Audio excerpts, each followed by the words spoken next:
Dricus Du Plessis. Oh my god. You might as well call him the King of Africa now.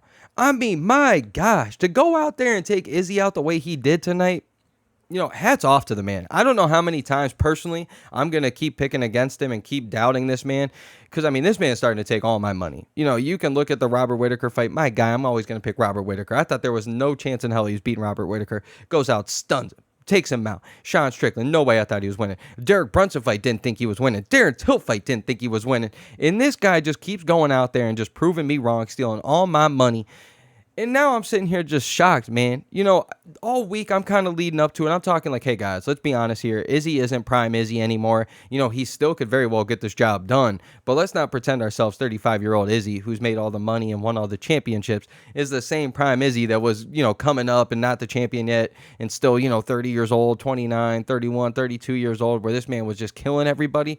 Like this man, he's a little more fat. Not really. He's looking great. But I'm just saying, when he's at home, he's eating better. This man's, what do they say, sleeping in the satin sheets. Like, this man's doing the damn thing. And there's no excuse at all to take away from, Dricus's win. But, that's the Izzy we got tonight. It wasn't boring Izzy. I'll say that. It was not boring Izzy. But there was definitely there in the first two rounds, and especially the ending there. Anybody could say that, I guess. But you could tell there was a little bit there where, Izzy just was older, man. You just tell he's getting a little older. Maybe doesn't want to be in there as bad. It's just not prime Izzy. And that was pretty evident tonight, which kind of made me sad a little bit because, man, we'll never get to witness, prime Izzy ever again. Maybe he'll get a knockout. Maybe he'll get another win. I'm definitely not writing that off. But for prime Izzy, you guys know what I'm talking about. That man was an absolute killer. That man, I'm telling you right now, was the aura, just the charisma, everything. It just seems like he just doesn't have it that much anymore, which is completely understanding. But this man, Dricus Du Plessis, man, not only win this fight, but to go out there at the press conference too and to make Izzy cry with trash talk, I mean, that was kind of the start of the end for me personally this week, where I was like, if Dricus is going to win this fight, it's now or never, because this man's got Izzy fully emotional. And in the past, when we see, emotional Izzy outside of Alex Pereira's second fight there, and even before the knockout, blow, this man was kind of getting taken out.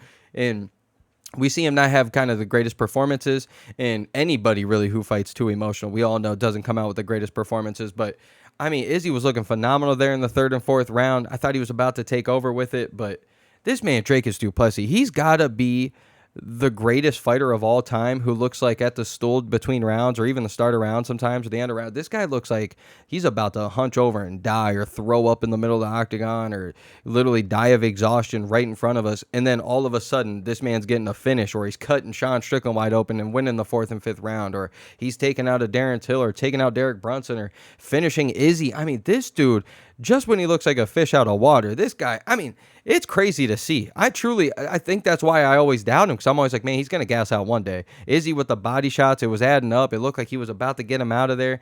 And I mean, I can't say anything about Dricus anymore. I'm super excited for the Sean Strickland fight. I can't wait for it. I feel like that's the fight that I feel like everybody wants. And, it's just sad, though, when it comes to Izzy. He's such a great champion. This sport, I'm telling you, I said it in the video this week, this sport is unforgiving, man. You might have the most beautiful plans laid out, like DC when he wanted to beat, Stipe, and you walk off as the champion, walk off as a double champ, walk off great. We could go into that can of worms forever. But, Sean, when it comes to Izzy, he wanted this fight with Dricus, win the King of Africa. He wanted to take out Sean Strickland, and then probably take Alex Pereira at the end. But, the sport's not going to sit there and remember how great you were at that time. Today, they don't care. It's who are you now? And we might never get any of these fights anymore. If you're Izzy, I would still keep fighting. I don't think retirement's in the plan. They're still in the octagon giving interviews right now, so I'm not sure if he's about to retire or not, but I don't think he is. He looked pretty good tonight, and he's still got some money fights out there, but title hopes probably out the window, I would assume, unless Sean Strickland somehow beat Dricus, and I don't know, he could probably politic his way in. I don't know, but I mean, I'm excited to see all this, but it is kind of a sad night because, man, just when you get to see the end of Izzy, it is amazing to see this man Dricus go out and do his thing. But I mean, too, especially if we're being honest here, too, right after Kai Kara France goes out and does his thing to Steve Ursig, right after Dan Hooker goes out there and does his thing against Gamrot, I'm sitting there like, man, Izzy might really get this done. It looks like City Kickboxing going to have a great night. And for DDP to go out there, man, shouts out to him. But shouts out to Gamrot, Dan Hooker. That was a phenomenal fight. Like I said, Kai Kara France going out there against Steve Erceg, which, well, I thought Steve Erceg, after that title fight with Pantoja, I was like, man, I like Steve Erceg a lot. I think this man might be one of the most silent killers in there. But this man, Kai Kara France, with the resurgence in the last part of his career, has been truly amazing to see. Who would have thought that one knockout over, Cody Garbrandt's going to take you this far? But seriously, all these fights tonight were pretty crazy. Oh, that man, Carlos Prates, he stole the night. Absolutely stole the night against the Leech, Jing Ling Yong. Oh, my goodness, man. That man's going to be a killer. I cannot wait to watch him anymore. Just the length, the kickboxing, just everything, all the combos, just, oh, my goodness. Even the way he was checking leg kicks for how tall he was, just lifting it. Truly beautiful. I can't wait to see that guy. He's about to be a killer. And it was a little depressing going out there and watching the whole Tai Tuivasa fight. I don't know who the hell gave that man. The one thing Howie Booth or whatever, I'm happy. He gave 30-27 to Tai Tuivasa. What fight are you watching? What fight are you watching? But the one cool thing is they did announce, John Anik announced on the live broadcast that they relieved him for the rest of the night and they're not going to let him judge a fight, that's what I want to see, man. These judges are out here ruining careers for these guys. Like, especially in a fight like Tai Tuivasa versus Jairzinho Rozenstruik, where, this is pretty much their last chance at a title shot ever, if they ever want one. And these guys got to go on a win streak. And both of them kind of go through skids, kind of lose to the top guys.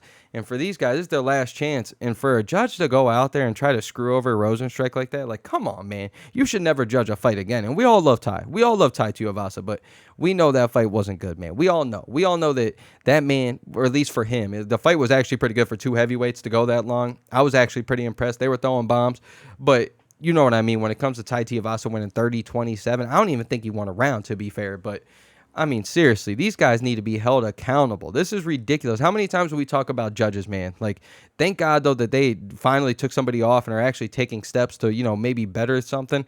But, man, just absolute travesty. But it's still sad to see this man, Tai Tuivasa, lose. I don't know what more we really need to see out of the guy. I mean, I don't want to see him get cut because he's still fun. He's still the shoey guy. He still can do anything when it comes to commentating or whatever for the UFC. But, like, if we're being honest, man, this dude's never going to win a championship. This dude's never going to be in the top 5 again. Like, I hope I'm wrong. He's still kind of young, but we know. This man would have to start training a little harder, start taking it a little more serious, I think, personally. But at the end of the day, I mean, how much do you want to stick around? The dude's take so much damage already, so I don't know, man. But seriously, I am still blown away by this man, Dricus Du Plessis. Seriously, hats off to the dude. But, when it comes to UFC 305, it's tough because, as fun as it was, there were some great fights. There were some fights, whatever. But for the most part, I thought it was fun. But it just hurts a little. These matchmakers, man. Like, imagine this fight at 293. Imagine this fight. Instead of us getting, good old, Sean Strickland and Israel Adesanya, imagine us getting Izzy and Dricus a year ago and sitting. Oh, that would have been phenomenal. And even if we would have got Kai Kara France, versus Manel Cape, somebody who we actually want to see him fight, like, great for Kai Kara France to go out there and take out Steve Erceg. But when it comes to a co-main event for a 3-rounder, I mean, Steve Erceg doesn't even talk. This man's Michael Scott. And I just felt like, man, if you put a Manel Cape there with Kai Kara France, I mean, that could have been a fun one. But regardless how it worked out, it went pretty well for the hometown heroes, other than Izzy at the end, of course. But I'm excited, man. I truly am excited to see what Dricus does. I'm excited to see the Sean Strickland fight. It seems like everybody wants Sean Strickland to fight, so I'm excited to see him, man. I'm excited to see what's next for Dan Hooker. He's doing his thing. To beat somebody like Gamrot like that, who, personally, Gamrot's had 3 straight fights like this where I thought could have went any way, any single way. The Jalen Turner fight, I thought Jalen Turner actually got that done, but they gave it to Gamrot. And then we see it all the time with Gamrot. This man's always diving in ankles and trying to get stuff done. So, I mean, I couldn't even imagine. I would much rather see Dan Hooker fight, in the top 5 than I would Gamrot. No offense to Gamrot. The fighting style just isn't for me. I'm not the biggest, wrestling fan when it comes to just humping somebody all night and, kind of getting pieced up. So shouts out to that man, Dan Hooker. I mean, a year ago when we look at this guy with no tattoos, it's one of the funniest things I've ever seen. And now to see him with all these tattoos, I mean, dude's an absolute badass. Let's be honest. These tattoos are sick. So I'm always in for it, man. I'm excited to see if Kai Kara France goes out and gets the Pantoja fight. 125 right now. It's pretty fun. It's pretty fun if we're being honest. Manel Cape doing his thing. Good old Muhammad Makayev gone, but Kai Kara France steps in, Pantoja steps in. You still got all these damn killers in there. What, Albazi's still in there? You can go on forever. 125 is actually pretty fun. Let's bring back Mighty Mouse, though. Let's bring him back, and let's see how good these guys really are, though. But as always, your boy, Steven Moustaris. I'm going to get the fuck off here and go to bed. Hopefully make sweet love to my lady because she's probably laying there, hopefully. So, as always, your boy, Steven Moustaris. Let's go, baby.